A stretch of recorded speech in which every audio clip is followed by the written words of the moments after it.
जय श्री कृष्ण। नमस्कार दोस्तों, स्वागत है आप सभी का मेरे यूट्यूब चैनल पर। दोस्तों, आज मैं आपको जेठ मास महात्म 11वें अध्याय की कथा सुना रही हूँ। वीडियो को लाइक करें, शेयर करें, चैनल को सब्सक्राइब जरूर करें।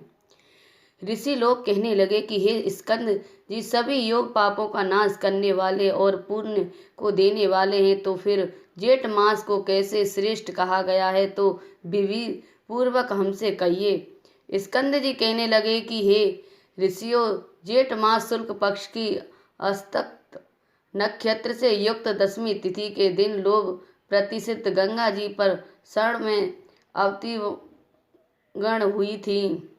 राजा भागीरथ घोर तप करके पाप नाशनी गंगा जी को लाए, इसलिए जेठ मास सब में श्रेष्ठ है और शेष योग जेठ मास के सहचर अनुचर है। ऋषि लोग कहने लगे कि ये स्कंद जी, भागीरथ जी किस कारण घोर तप करके गंगा जी को यहाँ पर लाया तथा पृथ्वी पर पहले कहाँ स्थित हुई। स्कंद जी कहने लगे कि जब समस्त ब्राह्मण का निर्माण करने के लिए विष्णु भगवान के नभि कमल से ब्रह्मा जी प्रकट हुए, उस समय ब्रह्मा जी एक हाथ में कमंडल और अन्य हाथ में वेदों को धारण किए हुए थे। तीनों लोगों पाप रहित के करने लिए वहाँ का जो पवित्र जल था, वही जल पवित्र करने वाली विश्व जननी गंगा कही जाती है। ब्रह्मा जी के कमंडल से प्रकट होने वाली गंगा ब्रह्म जी के साथ विष्णु भगवान के चरणों में प्रकट हुई, परंतु जब ब्रह्मा ने कमंडल में गंगा को नहीं निकाला और बहुत वर्ष व्यतीत हो गए, किसी समय दैत्यों ने तीनों लोकों को जल से भर दिया। उस समय इंद्र आदि समस्त देवता ने मधुसूदन भगवान का पूजन किया। इस पूजन से प्रसन्न होकर भगवान ने कमंडल से जल से तीनों लोकों को स्थापित किया। उससे पश्चात विष्णु भगवान के चरण कमल से गंगा जी प्रवाहित होकर वहीं निकली। हे तपोधन, जब तक गंगा जी हष्टि गोचर न हुई, इसके पूर्व भगवान शंकर ने अपनी जटा के झुंड बनाकर उसमें गंगा जी को धारण किया। गंगा जी का शिव जी के साथ योग होने से द्विज पक्षी रूप हो गया। तब सब देवताओं ने वृषभध्वज श्री शिव जी की प्रार्थना की। तब शिव जी ने अपनी जटा से गंगा जी को छोड़ दिया। उस समय प्रवाह रूप से जब गंगा जी गरजती हुई आकाश को चली, तब उसका स्वध्वनि सर्वगंगा और स्वरवाहिनी नाम पड़ा। उस समय राजा भागीरथ ने घोर तप करके अपने पितरों की मुक्ति के लिए गंगा जी को पृथ्वी पर ले आए। वहां पर शेष आदि के स्तुति करने पर गंगा जी पाताल गुफा को चली गई। उस पाताल के राजा भागीरथ द्वारा लाई गई, इसलिए गंगा जी का भागीरथ नाम पड़ा।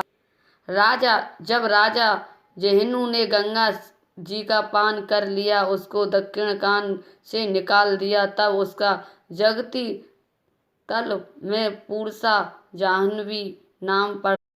यही गंगा तीनों लोकों में भ्रमण करती है और तीनों लोकों की रक्षा करती है, इसलिए जगत में गंगा का नाम त्रिपथगा पड़ा।